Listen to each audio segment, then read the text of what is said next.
इसको घर से बाहर निकाल दो, बड़ी अम्मी को मार डालो, इस पूरे घर पर राज करो। देखिए, हमारे वालिद साहब ने अगर आपसे कोई वायदा किया था तो हम उस वायदे को जरूर पूरा करेंगे। हमारी हवेली के बाहरी हिस्से में मेहमान खाना है, तो जब तक आपकी पढ़ाई चल रही है तब तक आप वहां पर रह सकते हैं। आदाब मेम साहब। कहाँ थी तू? मेम साहब, कोई अजनबी आदमी आया है इस घर में। अजनबी आदमी? कौन है वो? कहाँ से आया और यहाँ क्या कर रहा है? उनका नाम गुलफाम है और वो नैनीताल से आए हैं। वो कह रहे थे कि उनके अब्बू डिप्टी साहब के बहुत अच्छे दोस्त थे। गुलफाम को लखनऊ में पढ़ाई करनी थी, तो डिप्टी साहब ने कहा था कि तुम हमारे घर में आकर रह जाना और वहीं से पढ़ाई करना। डिप्टी हैदर अली खान ने वादा किया था, अब वो नहीं रहे। उनके साथ साथ उनके सारे वादे भी खत्म हो चुके हैं। लेकिन अहमद भाई तो कह रहे थे कि अब्बू नहीं रहे तो क्या हुआ, उनका वादा मैं पूरा करूंगा। अच्छा, अहमद भाई ने ऐसा कहा? तो होते कौन है ऐसा कहने वाले? वो इस घर के अकेले मालिक थोड़ी ना है। मेम साहब, गुस्सा मत कीजिए, पहले पूरी बात तो सुन लीजिए। अब सुनने को बचा ही क्या है? बेगम साहब उनसे कह रही थी कि तुम दोनों टाइम का खाना और नाश्ता मेरे साथ करना। बेटा, इस घर को अपना ही घर समझो। अच्छा, ऐसा कहा उन्होंने?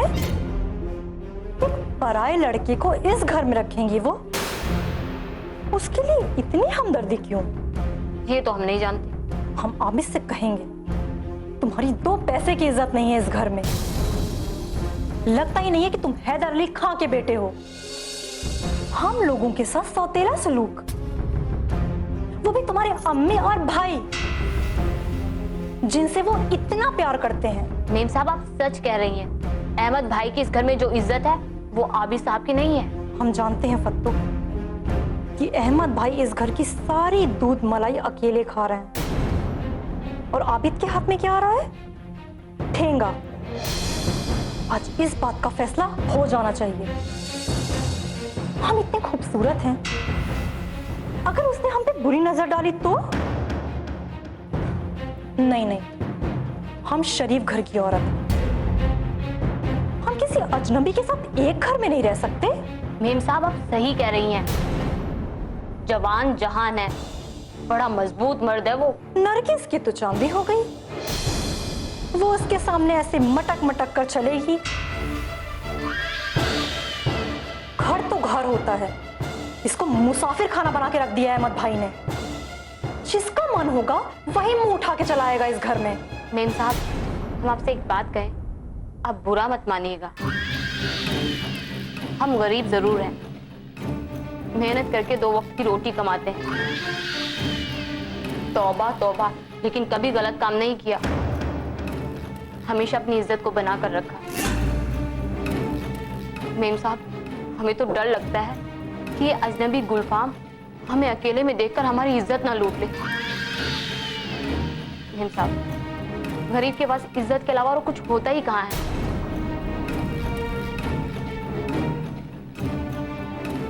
अब ये घर शरीफों के रहने लायक नहीं रहा। नरगिस, देखो हम आ गए। नसीबा बाजी, आदाब। खुश रहो, शाद रहो, सलामत रहो। बैठिए और बताइए, क्या हाल है? गौहर कैसी है और लाडले भाई कैसे हैं? ठीक है। गौहर के अब्बू का क्या कहे, गुलाबजा जान के कोठे पे रहने लगे। आजकल घर भी बहुत कम आते हैं। गौहर तो ठीक है, पढ़ाई में लगी रहती है, और हम तुम्हारे सामने बैठे हैं, बिल्कुल ठीक ठाक। अब तुम ये बताओ, तुम्हारा क्या हाल है?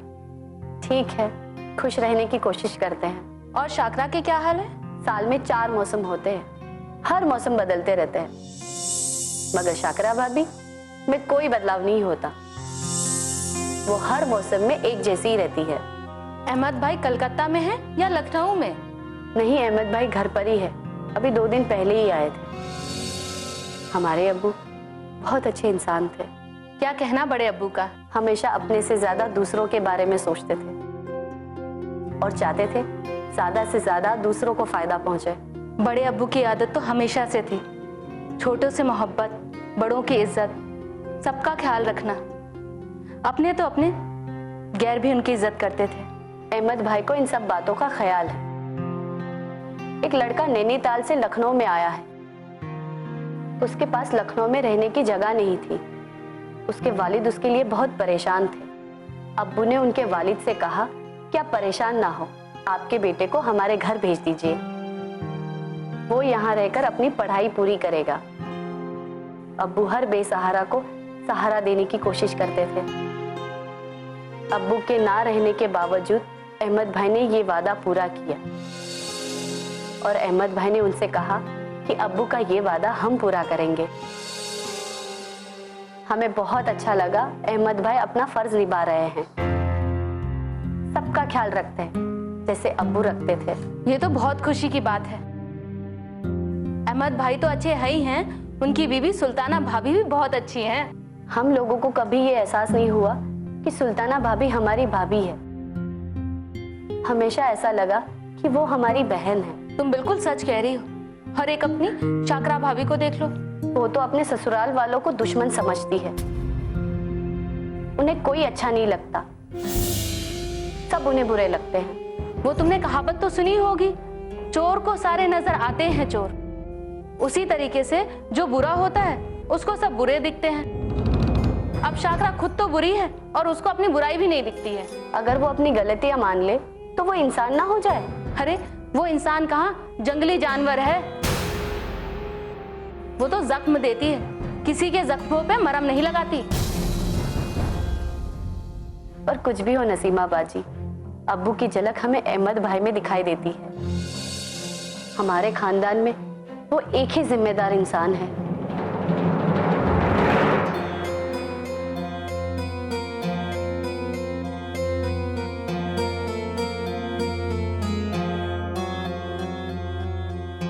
आबिद, तुम हमें पहले ये बताओ कि तुम हो कौन? ये कैसा सवाल कर रही हो शाकरा? क्योंकि हम आज तक नहीं समझ पाए कि तुम कौन हो और तुम्हारे अम्मी अब्बू कौन है। शाकरा, आप क्या कहना चाहते हैं हमारे को समझ में नहीं आ रहा। लेकिन हमारे समझ में सब कुछ आ रहा है। तुम्हारे अम्मी अब्बू हमारी शादी में दुआएं देने तक नहीं आए। अरे गैरों को भी बुलाओ ना, तो वो भी शादी में दुआएं देने के लिए चले आते हैं। तुम्हारे अम्मी अब्बू ने आज तक कोई फर्ज निभाया है? बस तुम ही अपनी अम्मी, भाई और बहना पे मरते रहते हो। ये बात तो आप बिल्कुल सही कह रहे हैं शाकरा। आबिद, हम तो हमेशा ही सच कहते हैं, लेकिन तुम्हारे समझ में आए तब ना। आज तुम्हारे अम्मी और भाई ने मिलकर बहुत बड़ा काम किया है। तुम्हारे अब्बू के किए हुए वादे को दोनों माँ बेटे मिलकर निभा रहे हैं। वादा? कैसा वादा? और एक पराया मर्द इस घर में 2-3 साल के लिए पढ़ाई करने के लिए रहेगा। और तुम्हारी अम्मी ने उससे कहा है कि तुम चाय, नाश्ता, खाना सब यहीं करना और इस घर को अपना ही घर समझना। अब इस घर में पराया मर्द रहेगा।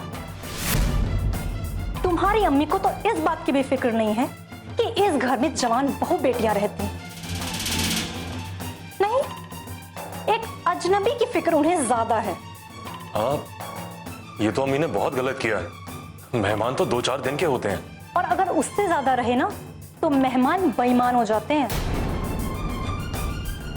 खैर, सबसे ज्यादा दुख तो हमें इस बात का है। तुम्हें दुख क्यों है? और किस बात का दुख है तुम्हें? इस बात का है कि तुम्हारे अम्मी और भाई ने उस अजनबी से ये तक ना कहा कि हम अपने छोटे बेटे आबिद से पूछ के, राय मशवरा करके आपको बताएंगे। शायद अम्मी और अहमद भाई ने हमें इस काबिल नहीं समझा होगा कि हमसे राय लें। तुम्हारे अम्मी और भाई तुम्हें कभी किसी काबिल नहीं समझते और ना ही तुम्हारी थोड़ी भी इज्जत करते हैं। मैं इस बात से बहुत नाराज हूं। सारे फैसले अहमद भाई अकेले ही लेते हैं। इस घर के जितने मालिक वो हैं, उतना ही मैं भी हूं। उनको अकेले फैसला लेने का कोई हक नहीं है। आबिद, तुम सच कह रहे हो। तुम्हारे अम्मी और भाई तुम्हें कभी किसी काबिल नहीं समझते और ना ही तुम्हारी थोड़ी भी इज्जत करते हैं। मैं इस बात से बहुत नाराज हूं। सारे फैसले अहमद भाई अकेले ही लेते हैं। इस घर के जितने मालिक वो हैं, उतना ही मैं भी हूं। उनको अकेले फैसला लेने का कोई हक नहीं है। आबिद, तुम सच कह रहे हो। तुमको तो इन लोगों ने इस घर से इस तरह निकाल कर फेंका है जैसे दूध में से मक्खी। हम कह रहे हैं आबिद तुमसे, इस घर में तुम्हारा कोई नहीं है। आज अहमद भाई और अम्मी को हमारी बात माननी ही होगी। अब तो इस घर में नौकरों को भी अपनी इज्जत की परवाह हो गई है। तुम्हारे अम्मी और भाई ने इस घर को सराय बना के रख दिया है। जिसका जी चाहे मुंह उठाकर चला आए। मैं ऐसा कभी नहीं होने दूंगा। तुम्हारी सुनता कौन है? अहमद भाई का जो जी चाहे वो करते हैं, उन्हें रोकने टोकने वाला कोई भी नहीं। और तुम जरा सी कुछ कर दो, बस सब तुमसे नाराज होकर बैठ जाते हैं, जैसे तुमने बहुत गलत बात कर दी है। आबिद, हमें एक बात आज तक समझ में नहीं आई। तुम्हारा खानदान लखनऊ में अनोखा खानदान है। उन लोगों को कोई बात समझ में ही नहीं आती, चाहे कितना भी समझा लो। अब बातें हद से ज्यादा बढ़ गई हैं।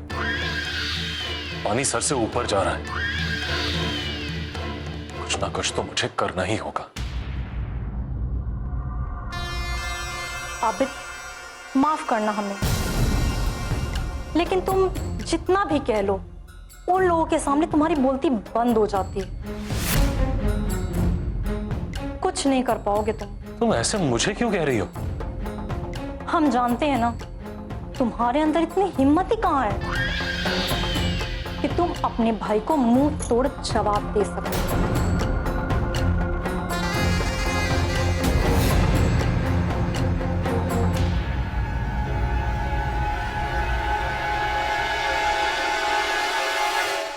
हम जवाब देंगे, जरूर देंगे।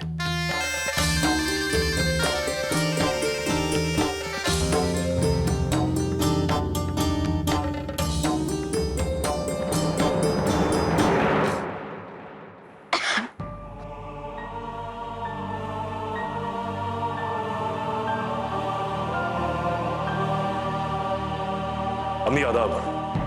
आदाब, खुश रहो। आदाब अम्मी। आदाब। बेटा, सब खैरियत तो है ना? खैरियत ही तो नहीं है अम्मी।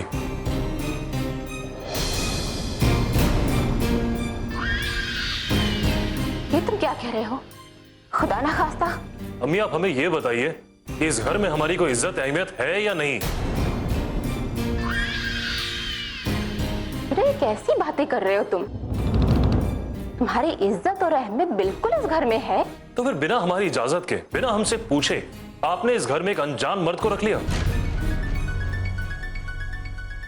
आबिद बेटा, उससे वादा तुम्हारे अब्बू ने किया था। हमने तो सिर्फ उसे पूरा किया है।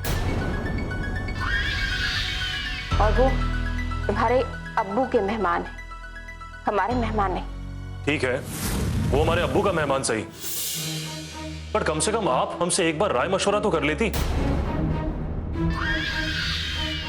हमसे पूछ तो लेती।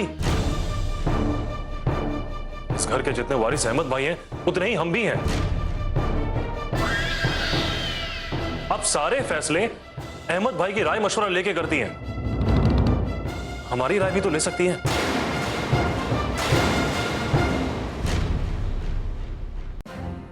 बेटा, ये तुम क्या बातें कर रहे हो?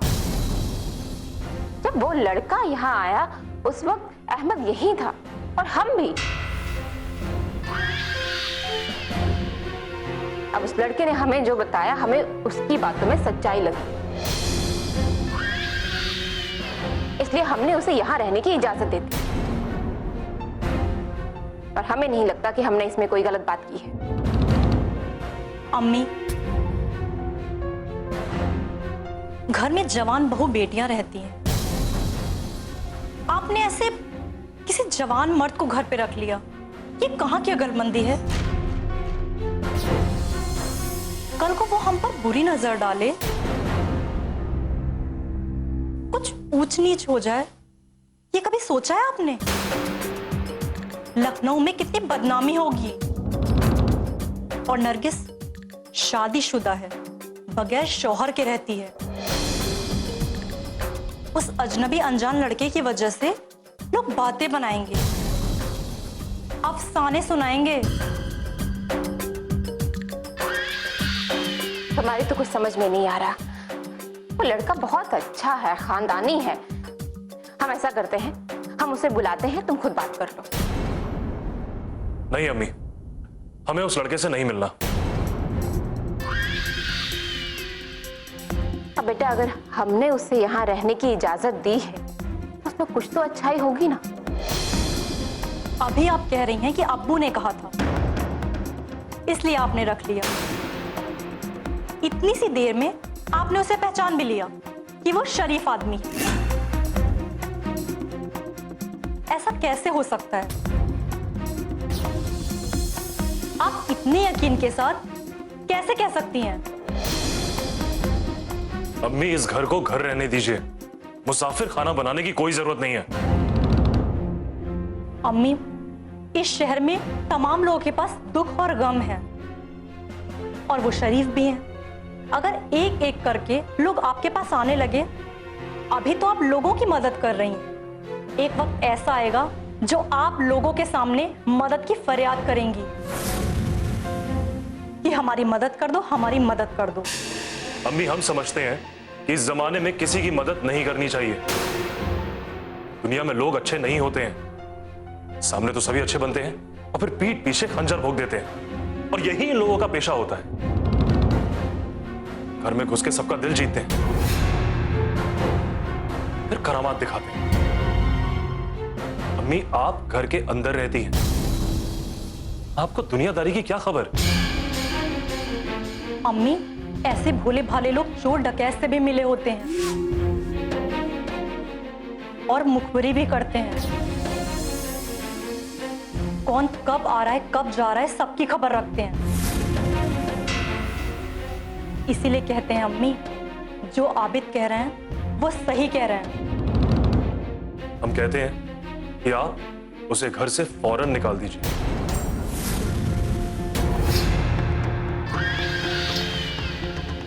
बेटा, उसे फौरन कैसे घर से निकाल दें? तुम कहते हो तो उसे 2-4 दिन की मोहलत दे देते हैं, ताकि वो अपने लिए कहीं रहने का इंतजाम कर ले, कोई कमरा देख ले, फिर चला जाएगा यहां से।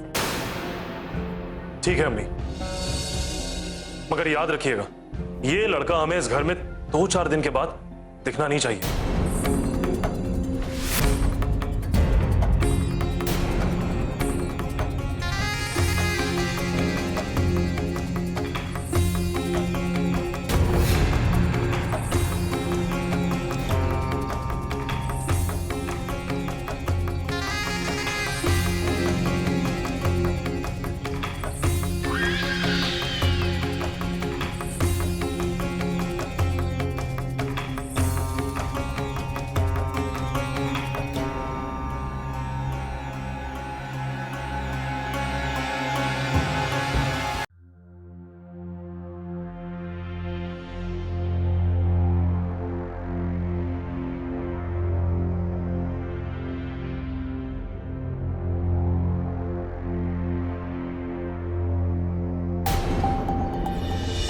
देखो आबिद, तुम्हारे इस गुस्सा और गर्मी करने का कोई फायदा नहीं है।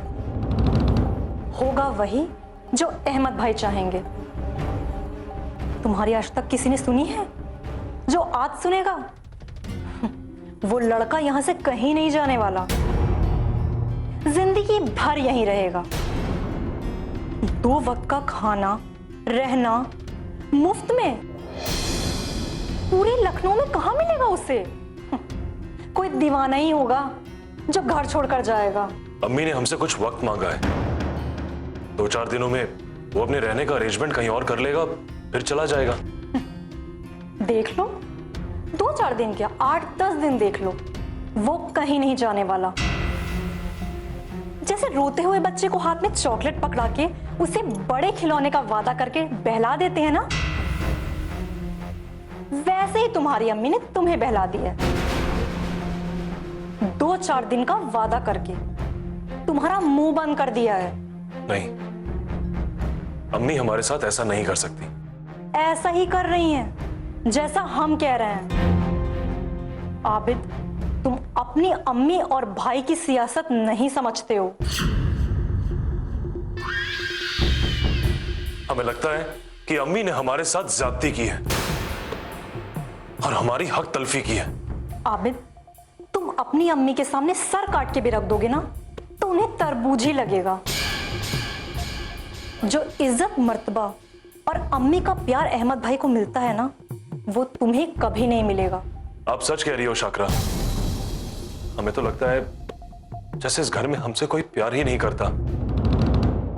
हमें ऐसा लगता है जैसे डिप्टी हैदर अली खान साहब की एक ही वारिस है, अहमद भाई। हमारा तो जैसे इस घर में कोई वजूद ही नहीं। अब्बू भी हमारी कोई बात नहीं मानते थे। पराए मर्द से इतनी मोहब्बत और अपने बेटे से हमदर्दी तक नहीं। आबिद, हमें तो हैरत होती है। तुम्हारी अम्मी उस पराए गुलफाम के लिए तुमसे इतना लड़ती हैं, तुमसे बहस करती हैं जैसे वो उनकी सगी औलाद हो। दोनों हमसे परायों जैसा सलूक करते हैं। अपनापन जैसी तो कोई बात ही नहीं है।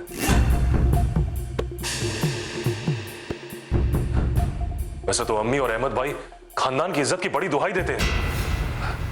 खुदा ना खास्ता कल को कोई हादसा हो जाए, कुछ ऊंच नीच हो जाए तो क्या जवाब देंगे? सारा लखनऊ शहर हम पे थू थू करेगा। लोग सवाल करेंगे कौन था, कहां से आया था, क्यों आया था। है अहमद भाई के पास कोई जवाब? बड़े उसूल और नियम की बातें करते थे। यही है उनके उसूल और नियम। आबिद, हम तो कहते हैं इस जवान लड़के को जल्द से जल्द घर से बाहर करो। अजनबी लड़के को इस तरह घर में रखना ठीक नहीं है। अरे हम तो कहते हैं खतरे से खाली नहीं है। घर में डाका डलवा दे, चोरी करवा दे, कत्ल करवा दे। आबिद, हमें तो लगता है इन सब के पीछे अहमद भाई की साजिश है। इसके पीछे कोई राज है, कोई गहरा राज। नहीं नहीं, अहमद भाई ऐसा नहीं कर सकते। इतना तो मैं जानता हूं। आखिर वो हमारे भाई हैं। ओ गॉड, मेरे भोले हस्बैंड। हमारी अकल से नादान तो तुम्हारी समझ है। तुम्हें कभी कुछ समझ में नहीं आता। खाली घड़ा होता है तो टन टन बजता है, भरे घड़े से आवाज नहीं आती।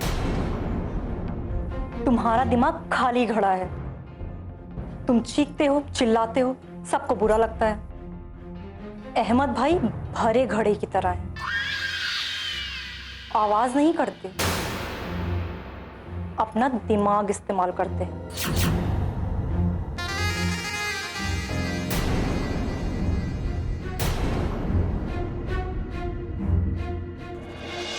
दुनिया एतबार पर चलती है। हमें तो एक बात समझ में नहीं आती कि आप शाकरा भाभी के साथ रह रहकर उन्हीं की तरह सोचने लगी हैं। नहीं बीवी जी, ऐसी कोई बात नहीं है, लेकिन हम लोग तो गरीब हैं। हमारे पास इज्जत के सिवा और कुछ है ही कहाँ। अगर वही लुट गई तो आप ही बताइए कि हम क्या करेंगे।